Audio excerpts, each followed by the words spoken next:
Not long ago, I watched Hoosiers, the movie, for the 4,782nd time. I didn't rent it or get it from the library. It just comes up from time to time on TV. It's a standard, a classic. It's supposed to be one of the greatest sports movies of all time. It gets an 88 on Rotten Tomatoes. I don't like it. It infuriates me every time I watch it, which is now 5,627 times and counting. I don't like it because it's wrong, wrenchingly wrong, in so many ways. Let me count a few of the ways. All of them stem from Hollywood's devout conviction that the truth of the matter never makes for a good story, or a story that's good enough. It needs help. It needs some burnishing. It needs ribbons and bows, some good old reliable tinsel. When all else fails, Hollywood turns to the tinsel. There is the love interest subplot. Insipid is the word for it. Go look it up. No one is ever going to confuse these two with Romeo and Juliet. If Gene Hackman and Barbara Hershey had any self-respect or a grain of artistic integrity, they would have gotten together, stood up for themselves, and said, "We are professional actors. We are not kissing in this movie." Instead, they do, and I have to hide behind a chair every time the scene comes up, which is now 7,415 times. It makes me scream. Let's turn to the alcoholic father of one of the boys on the team subplot. This scene chewer earned Dennis Hopper an Oscar nomination. That should be enough to convince you of how misguided it is. The people who made this movie felt that the story of the Milan basketball team wasn't enough to carry a film, so they added stuffing like the bogus love story and the alcoholic father subplot. This is like adding fudge and cherries to mashed potatoes. When the coach begins to work with his team, he insists that the players are going to do things his way. They are going to work the ball on offense, pass it a minimum of 3 times before anyone takes a shot.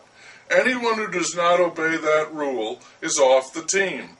Sensibly, some of them do walk away. Strategically, it makes no sense passing the ball 3 times no matter what, but it sounds like teamwork. It sounds like fundamentals. It sounds like great coaching, so they put it in, and the players dutifully work the ball until the star shows up, and then the crucial 3-pass rule is never mentioned again. The star shoots whenever he wants, and he never misses a shot. That's great coaching.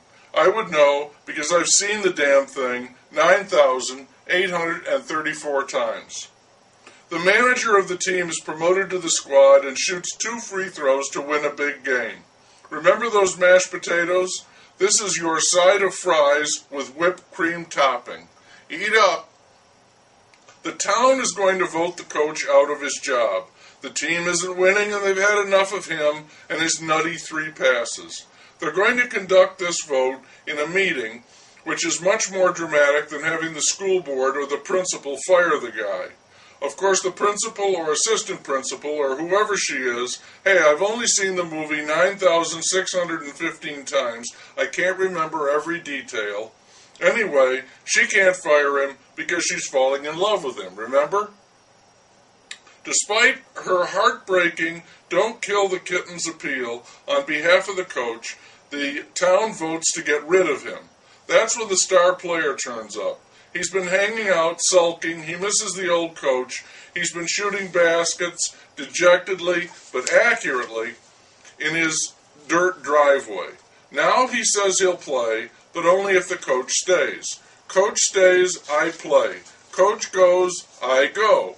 Why he suddenly loves the coach is not explained, but the townspeople, faced with this choice, immediately decide to take another vote, a voice vote, not as official as a secret ballot, but much more dramatic. They reverse their decision overwhelmingly. The coach will stay. They do this not because they believe in the coach, but because they want the star to play. so it all works out. I know. I've seen it 10,000 times. The star does play and the team begins to win, not because the coach is good, or they are passing the ball 3 times on offense, or the alcoholic father is helping out, or the coach is falling in love. None of that matters. The team is winning because the star is playing and hitting every shot he takes, in gravity-defying, silently majestic slow motion. A player like that would be a great help to any team and would make a terrific coach, even out of a maniac who slugged one of his players and was banned for life. No, wait, it wasn't just one of his players, it was the best player he ever coached. That's a spoonful of honey-roasted peanuts for your mashed potatoes. Of course, the team wins and goes to the state finals where they must play the defending champs from the big city. And the coach says, "I love you guys," and that, combined with a star who never misses a shot, is enough for them to win. Hey, wait a minute. I thought he loved the assistant principal. Oh well, don't worry. There's plenty of love to go around. At the end, everyone is in love. The whole town is in love, the drunken father is in love, and yes, the coach is in love. With all this love floating about, it's easy to get confused. I've only seen the movie 14,253 times. I know they win, and when you win, no matter how you do it, everyone loves everyone.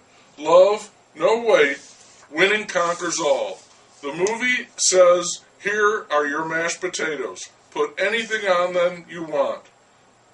Try some tinsel.